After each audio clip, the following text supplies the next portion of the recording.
Thank you all for joining us for the Impact of Sustainable Innovation workshop.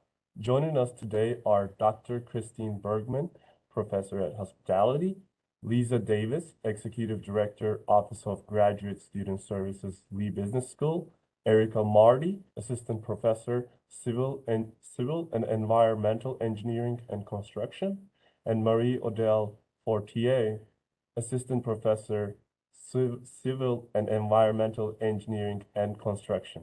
They're going to discuss the different areas of sustainability, including social, human, economic, and environmental, how it impacts organizations across sectors, and the opportunities it provides for innovation. We're going to start with the panelists introducing themselves, and then we'll open it up for questions. Dr. Davis, will you please get us started? Hi, everyone. My name's Lisa Davis. I work in the Lee Business School in the Office of Graduate Student Services. I'm also a member of the UNLV Sustainability Council. My undergrad was environmental science, and my PhD was in organizational leadership with a focus on corporate social responsibility and organizational commitment. Thank you so much, Dr. Davis. Dr. Bergman, do you want to take it from here? Sure. Hi, my name is Christine. I'm a professor in the Hospitality College. Most of my coursework is related to the restaurant industry, and I have a focus in my courses on sustainability.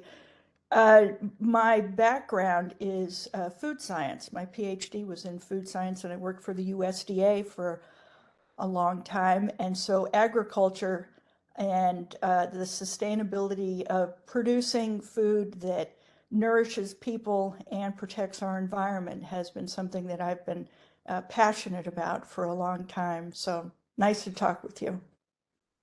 Thank you so much. And Dr. Fortier? Hello, I'm an assistant professor in the Department of Civil and Environmental Engineering and Construction. My background is in environmental engineering, and I research the cradle-to-grave environmental impacts of energy systems. So basically their carbon footprint and how it varies over space and time for various different systems across their supply chains and productivity. Glad to have you here, Dr. Fortier. And Dr. Marti? Hi, everyone. Welcome.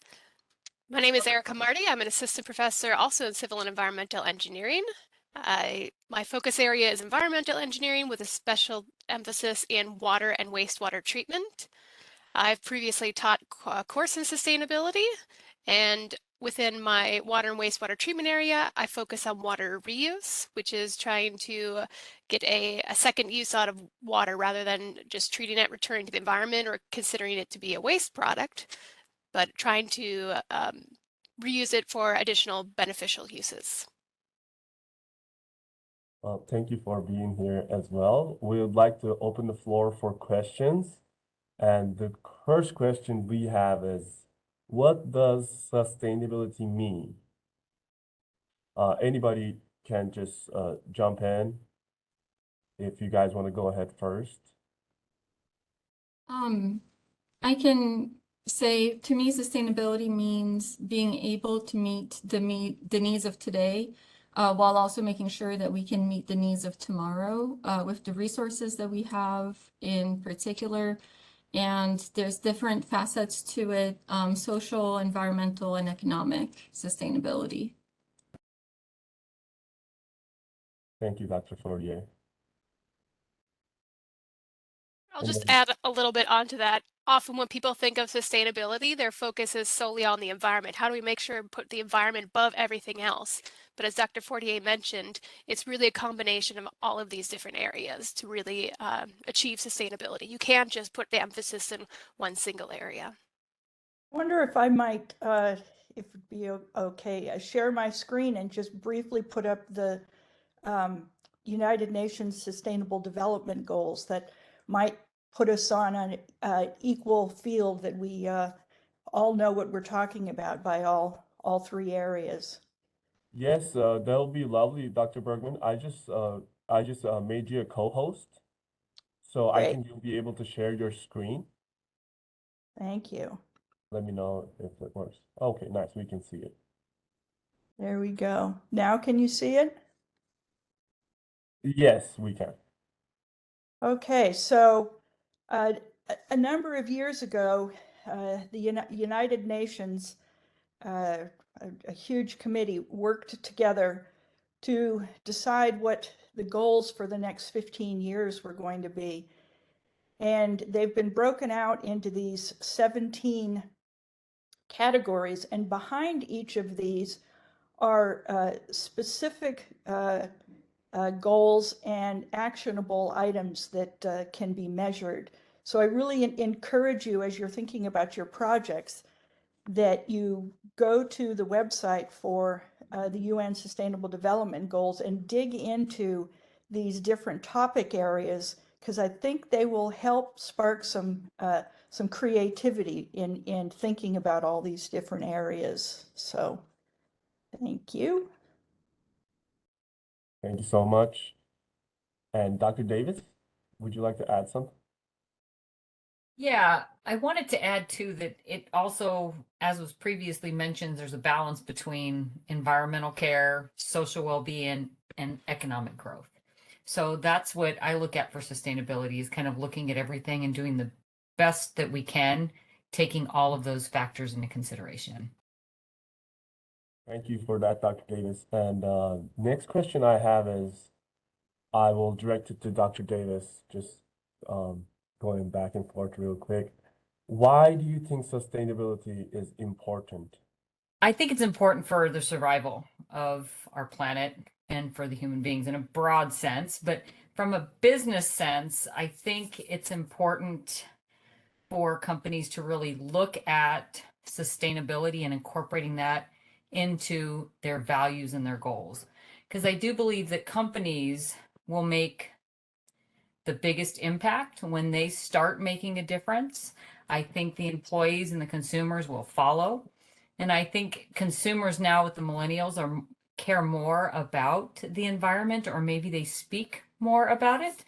And I think that taking everything into account, companies from manufacturing, logistics to customer service is going to make a big difference. That's why I think it's important. Thank you so much, Dr. Davis. Does anybody else want to add anything to why sustainability is important?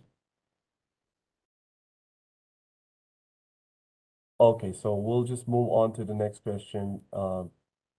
Kind of goes to the organizational aspect, like business aspect, why the sustainability is important, that Dr. Davis said. How can individuals practice sustainability? How can businesses, organizations innovate sustainability? If anybody wants to take that question.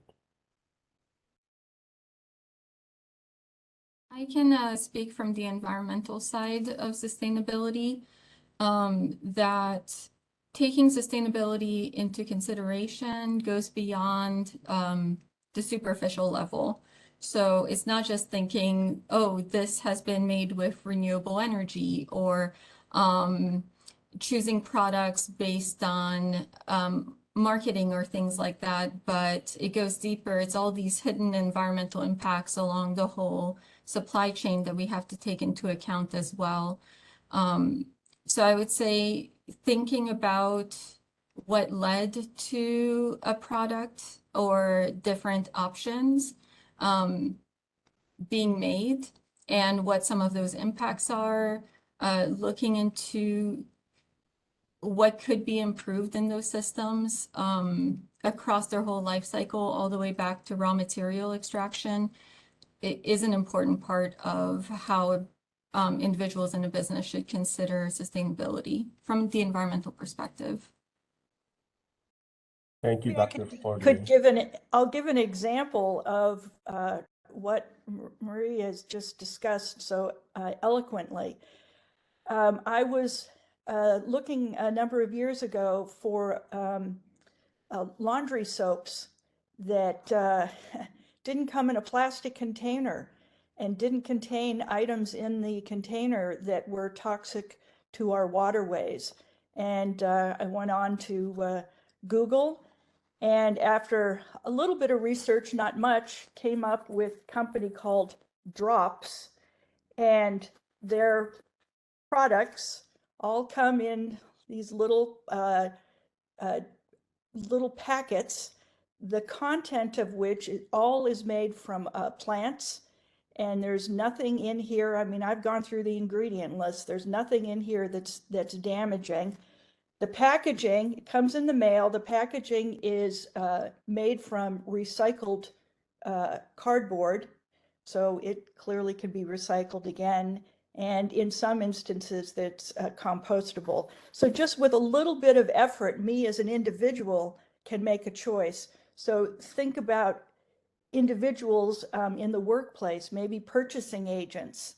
If they take a relatively small amount of time to work with the folks in their supply chains, they can make a difference. That is amazing, and thank you so much for that example, Dr. Bergman. Dr. Marty, would you like to add something? Yes. So I've had the good fortune of having a few different guest speakers come to my class, so I can talk a little bit more about some of how businesses and organizations, what they're doing. The biggest thing is it has to be a long-term sustainability plan. You can't be thinking just in the next couple years, what might you do, or just next week. It really needs to be long-term, and it's not just a matter of how you're perceived, why you would want to have these sustainability plans, but it's also a matter of resilience. If you're a business or organization, there are going to be changes associated with climate change. And if you are prepared and thinking about them, then you're going to be more resilient as a business and organization.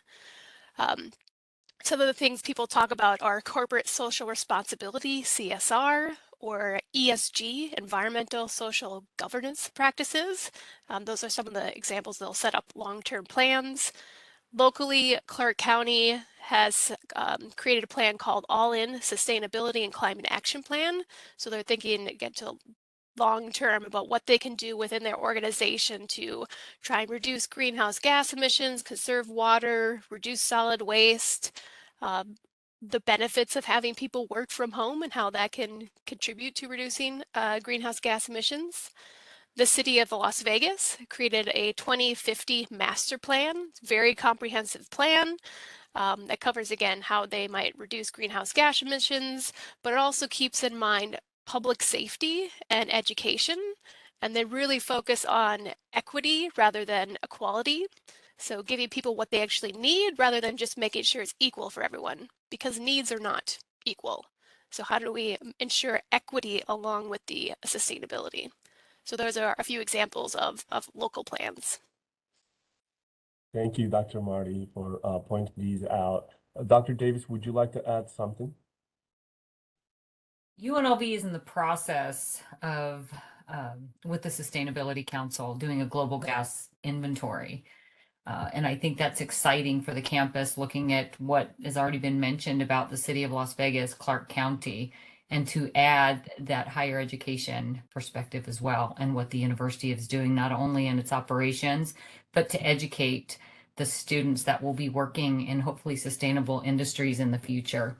I also wanted to add a few things for corporate. It increases their financial performance also. And as was mentioned, the sustainability of the organization, it looks like, when I did a little research, that innovative sustainable businesses are 2.4 times more likely to be stronger performers overall. So I think that's another opportunity for innovation within sustainability. Thank you so much for bringing that into the conversation. That is a strong indicator why sustainability is important. Since we're already talking about business and organization aspects, I have another question in the chat who asked, what have you seen as some of the barriers, or have you seen that organizations have when trying to become sustainable? So I'll repeat it again. What have you seen as some of the barriers that organizations have when trying to become sustainable? Have you guys encountered or experienced anything like that? I would say in the restaurant industry, it's typically time, and it's people are working, managers and operators are working 12 hours a day, 7 days a week, and so time is a big issue.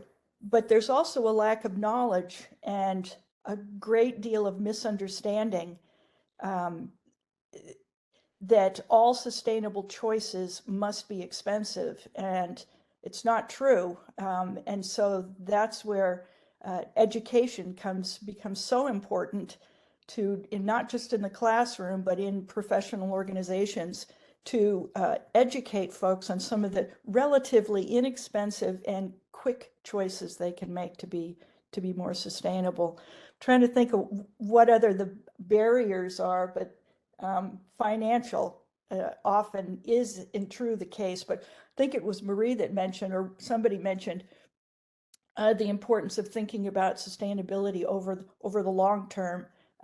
So, thanks. Thank you, Yeah. Dr. Bergman. I want to give credit to Erica for that. That wasn't me. But I think another challenge that I've noticed while working with industry collaborators is data.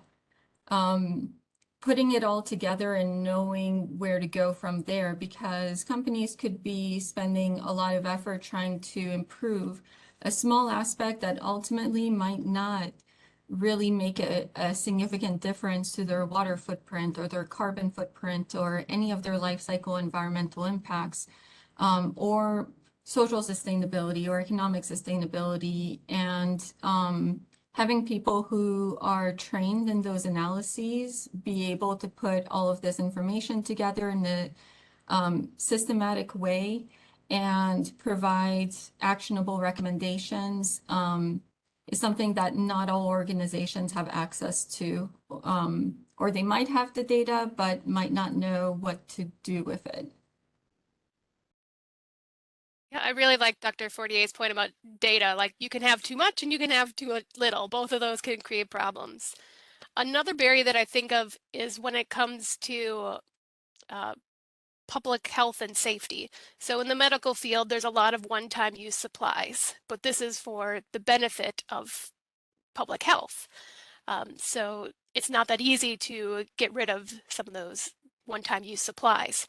Or motor vehicles, some of them are heavy for a reason because of additional safety features. You don't want to just make a car very light, which would reduce fuel consumption if it's going to make the car less safe for those in it.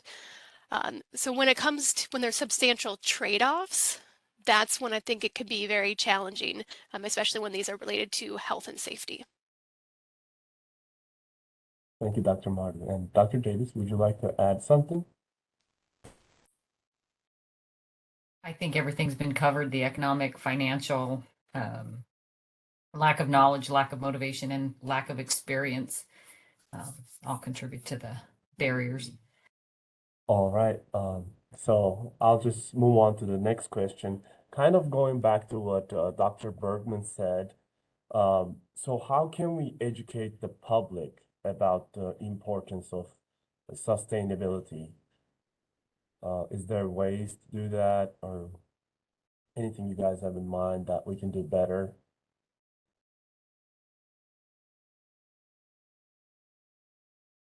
And anybody can grab this. I guess I could question. give one example is, it's different organizations that can play a role. And when we think of over tourism, which is becoming a major problem across the world in terms of destroying environments and local cultures, the tourism boards of countries and communities have sometimes taken it upon themselves to make sustainable choices part of their education, not only to their people working in the tourism industry, but also in their marketing materials to tourists coming into their surroundings. So it's different organizations can play a role. Thank you, Dr. Bergman. And Dr. Fortier or Dr. Marti or Dr. Davis, would you guys like to add something?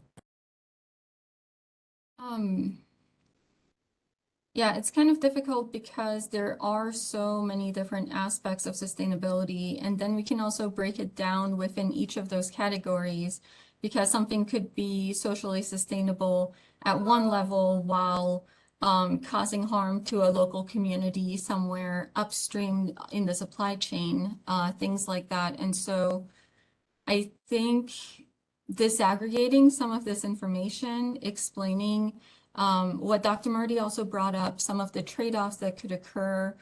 It is difficult to hold people's attention and help them make kind of sound decisions when there might not be a clear answer, there might be trade-offs, or there's so many different facets to consider. And I think that's difficult to communicate to the general public in a concise way. Thank you for that, Dr. Fortier. Dr. Davis, would you like to? Oh, Dr. Marti, please go ahead. Sure. I'll just add in a couple ideas because I don't feel like I'm an expert in the area of education to the public about sustainability, but suggestions that I would have would be one is being very transparent. So, like the city of Las Vegas, I feel hasn't been very forthcoming about what they're doing with their 2050 master plan. But if there are changes made in a business or within a municipal organization, maybe just putting up some information to make it clear about why that change was made to help people understand how this practice, why it's being done differently, promotes sustainability. And then starting education as early as possible. I grew up in the area of learning the 3 R's: reduce, reuse, recycle, and that started, as a kid, I learned that. Now we can add in refuse, the first one, just don't take some products in the first place. But starting that education really early can make a difference. It just will take a long time before those people get into positions of power. So we can't only rely on early education. Thank you, Dr. Marti. I agree. And I think being able to educate them early, my grandmother did that with me. I still compost. There's a lot of things that I learned from my family about reduce, reuse, and recycle because I don't remember seeing it as much in school, but it's how we lived. And I think it's just creating that culture of sustainability, and it has to be important. And I think with the competing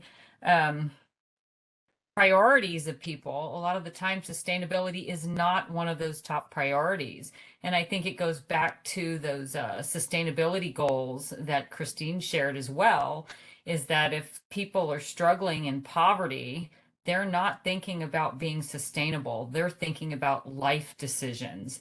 And I think those goals will make an impact in moving sustainability forward as a whole. But I think a culture of sustainability and educating them early is so important in making that change.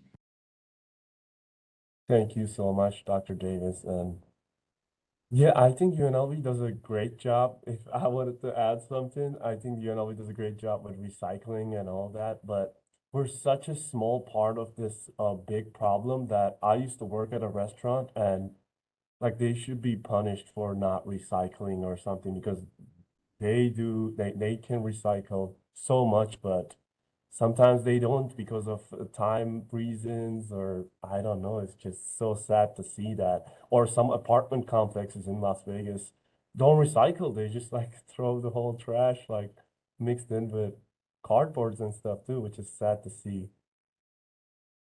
But next question would be, what are some ways you've seen individuals or organizations innovate through addressing sustainability challenges? So is there some ways that you guys seen in individual or organizations doing to innovate through addressing sustainability challenges?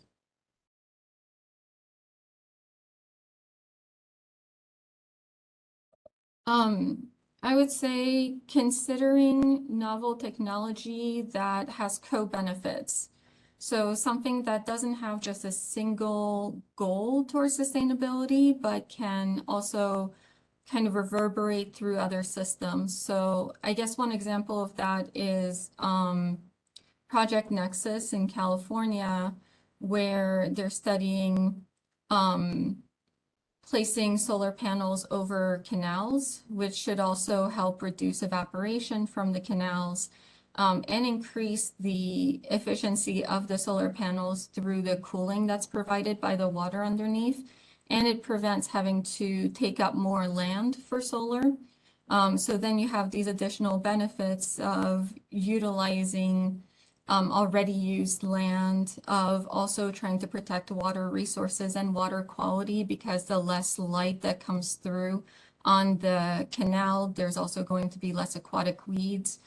I'm a consultant on that project, which is why this came to me as an example. Thank you, Dr. Fortier.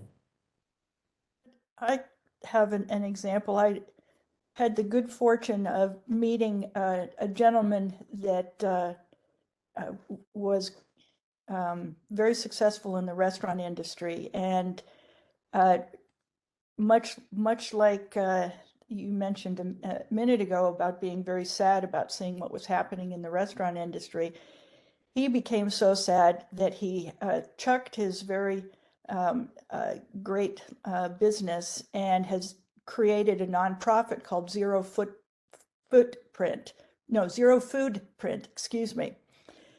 And this organization works with food service operations, both in for-profit and not-for-profit organizations, where the organization will either pay 1% or will add 1% to each bill for meals, and that 1% is collected, sent to Zero Footprint, and Zero Footprint uses that money to fund farmers that want to change from conventional farming over to using more regenerative practices to be able to capture more carbon from the air with their healthier soils. And so it's really I thought really novel and quite creative. And he won the James Beard Award for Sustainability 2 years ago. So very cool. Thank you, Dr. Bergman, for that example. Dr. Marti or Dr. Davis? I don't know that I have any as great examples as were already shared, but sometimes the innovation will lead to something that maybe you don't expect. So we are fortunate now to have a lot of LED light bulbs, and they are much lower energy use compared to traditional light bulbs. Well, when those are first brought out, the idea was probably just lower energy use, but now we've been able to see that certain LEDs can also be used. They have the right wavelengths to be able to support plant growth. And then they've been able to introduce to indoor hydroponics or indoor growth systems and very vertical systems. So you're actually able to multiply the amount of food that can be grown within a space by not just using one surface area, by having layers of food. So sometimes you never know where the innovation might end up promoting additional sustainable practices in the future. Thank you, Dr. Marti. I was looking at materials, just kind of looking online to see what they had, and I found something about Nike, who they changed their yarn to a recycled polyester, and they diverted 182 million bottles from the landfill in that process, reduced 3.5 million pounds of waste, reduced waste by 80% compared with regular cut and sewn footwear. And I thought that was fascinating because I've never really thought of that with shoes. So I guess those innovations can be in almost any industry, incorporating a new product to make it more sustainable, like Nike had done. I think there's quite a few examples of what companies are doing. It saves them money and it goodwill with the community and with their purchasers. and in this case, diverts a lot of waste from the landfill. Thank you, Dr. Davis, for that example. Our next question we have is, how does sustainability affect future outcomes? And is there hope? Maybe a simplistic answer is that if we don't change the way that we're progressing as a society, we can see the path forward. And there's plenty of movies that get to that point now, like Wall-E, and there's a number of movies about needing to move the human population to another planet because we've created an environment that we can no longer live in. So I think it's clear that we can see where that path may go. So sustainability obviously will affect our future outcome in some way. We have to make a change. And I think that's going to spur a lot of innovative solutions in all areas to address some of these challenges that we're going to have in the future.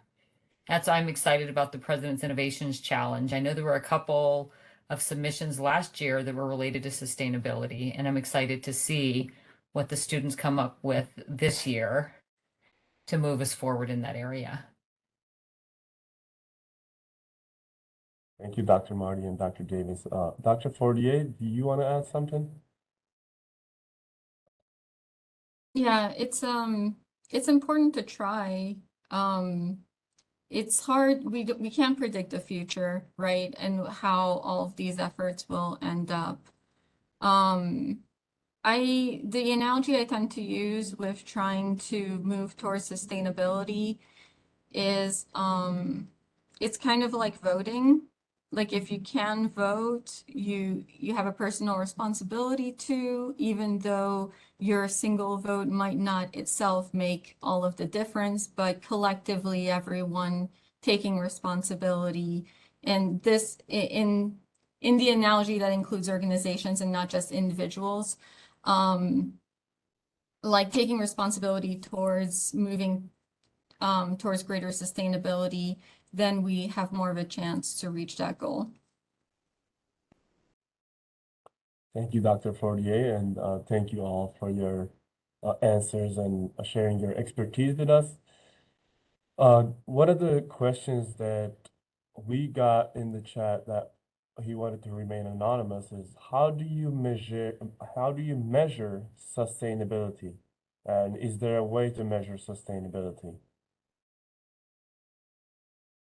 Well, somebody mentioned that ESGs earlier, and there are metrics for how a company operates socially, environmentally, and economically. So if you look up the ESG metrics, that can be a starting point.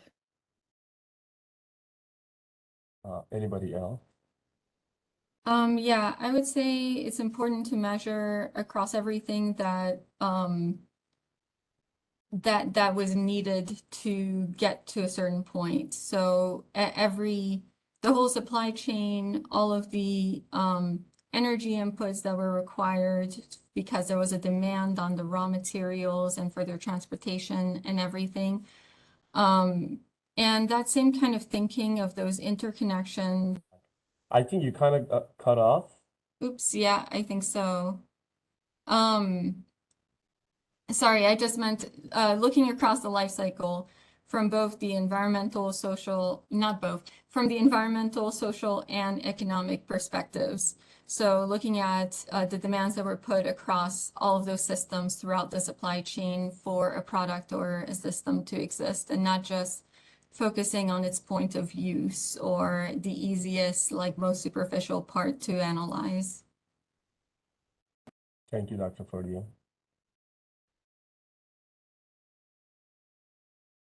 All right. I think it's also important to remember that these measurements need to be made over time. So you start with what your goal is and establish what your current usage is, let's say, and you establish goals and then measure things as you go along over time. So it isn't something that's measured just one time, but over time, and then that can be reported to customers, the community, etc. Thank you, Dr. Bergman. And if anybody else doesn't have anything to add, I think we can move on to the next question. So the next question we have, and I think that will be one of the last questions before we start closing it off. Why is it important for innovations to be sustainable? So I'll just start out with more of a broad statement. So when it comes to new technology, especially, it can be very beneficial, but there's also new technology that can end up having adverse or unexpected effects. So I mentioned LED lights before as something that's become very beneficial in terms of lower energy. When people think of Bitcoin, they might just be thinking about financial aspects, but Bitcoin actually takes a pretty heavy toll. It has a very high energy footprint. And so if trying to move towards that way, when energy is still very much based on fossil fuels, that's actually a very unfriendly technology towards an unsustainable technology in that way. So we really need to think about the whole picture, do life cycle assessment, Dr. Fortier's expertise when we have new innovations. Thank you for that great example, Dr. Marti. Anyone else? All right, we'll get one last question and then we'll get you guys' final thoughts and then close it up.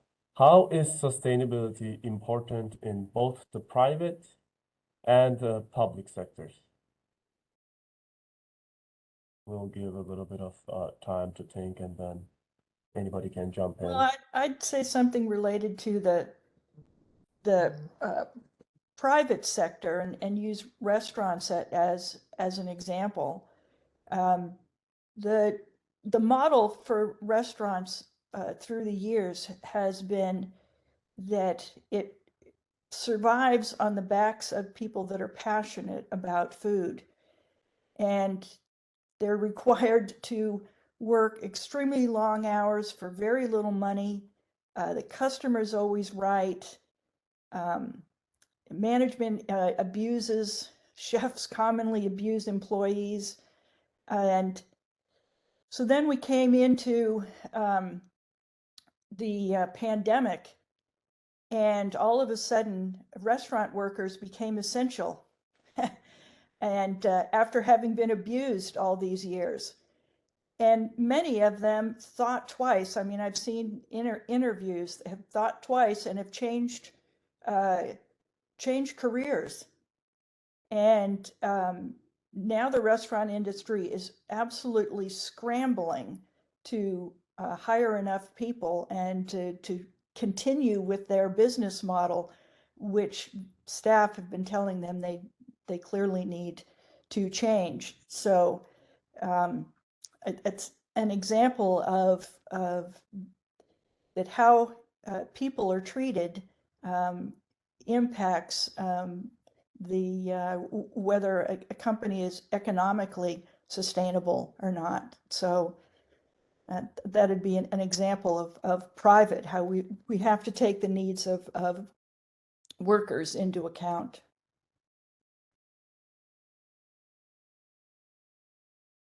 Thank you for that, Dr. Bergman. So I'll add a little bit to this then. Both private and public sectors rely on people. In private, it's often the consumers for whatever the business organization is. So if consumers are pushing towards more sustainable options, then the private sector needs to follow on that, or someone else may be taking over or taking their share of business. And in the public sector, the same way. If the public is calling for city officials or government to provide more sustainable options, then they're going to need to follow through and provide those for the people. So the people do have a power in that way to cause action. Thank you, Dr. Marty. All right.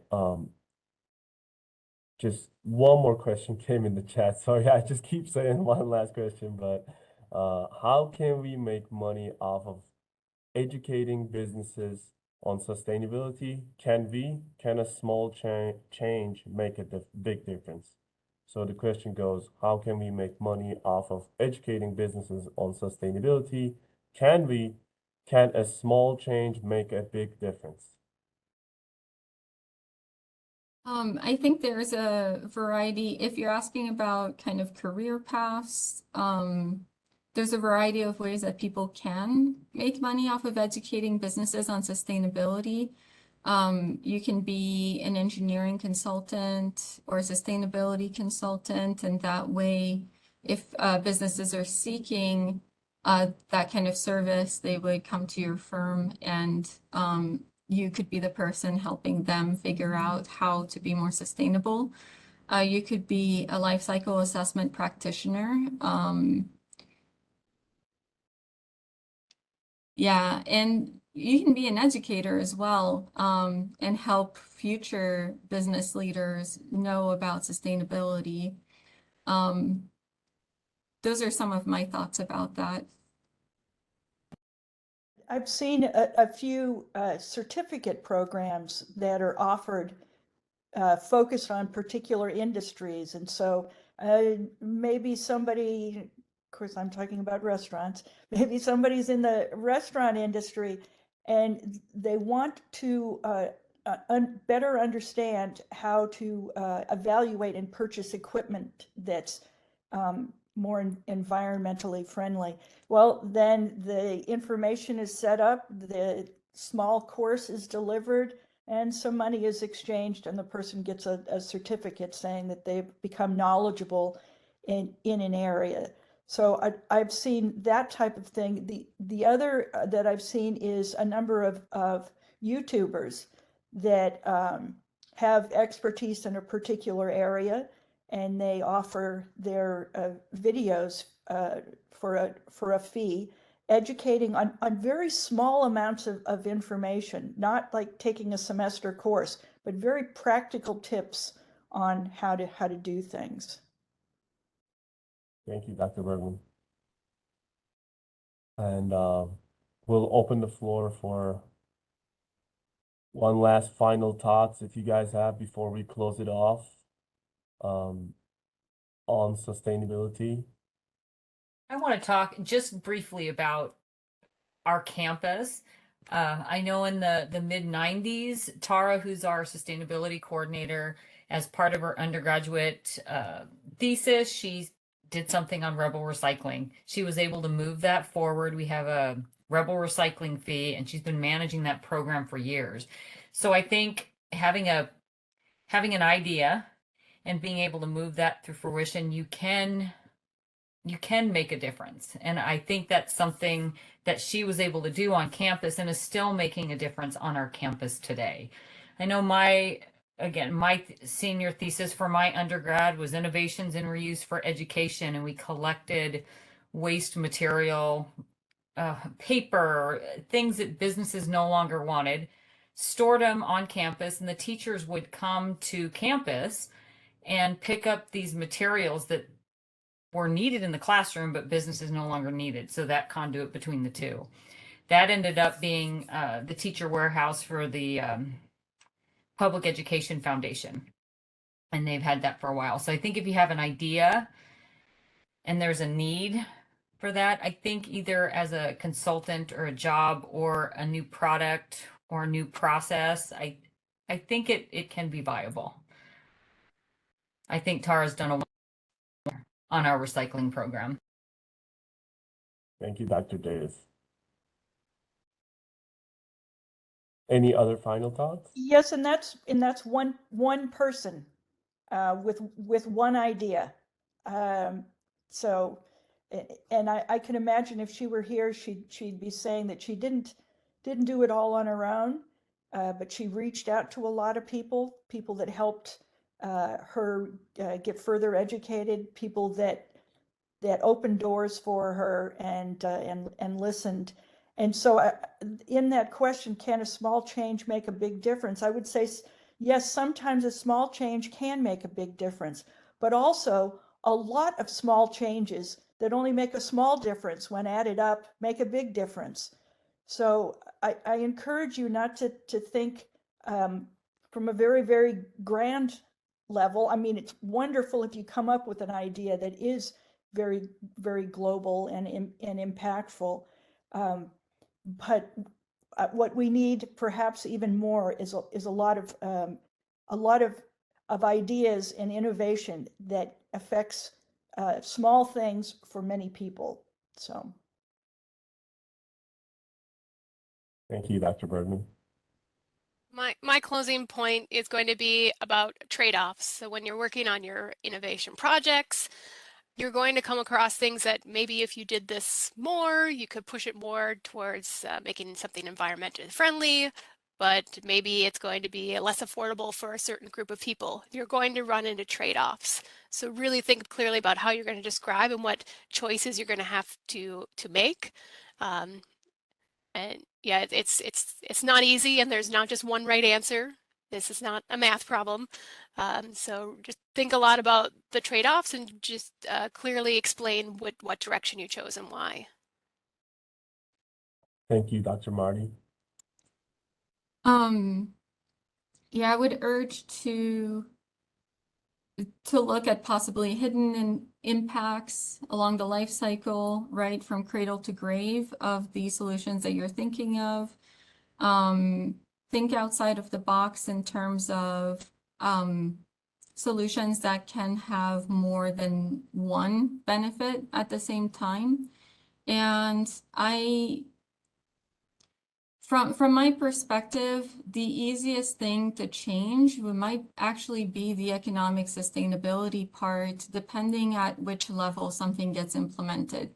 We've seen different solutions get subsidized in different ways, and so now you're bringing in a policy perspective. So I would say if something seems like it might be too expensive, either with economies of scale into the future, just like what happened with solar, it became extremely cheap relative to what it was 25 years ago. Or with policy changes, like what happened with the production tax credit, which led to a lot more, and the renewable portfolio standards within each state, that led to a lot more like renewable energy installations at utility scale. So there's policy changes that can help make things more affordable. I would say if there's something that's too expensive that you're looking at, don't let that stop you. Just think about where it could lead in the future, what could be needed for it to be implemented. Thank you, Dr. Fortier, and thank you all for your answers, for your final thoughts. Before we end today's session, we would like to again thank to our presenters for sharing their time and expertise with us today, and thank to our participants for joining us today. Before you all log off, please take a few moments to fill out the workshop feedback survey that I just dropped in the chat. It helps us improve the workshops that we provide for you guys. I hope everyone have a great rest of the day. Thank you again for joining. Have a nice day, everyone.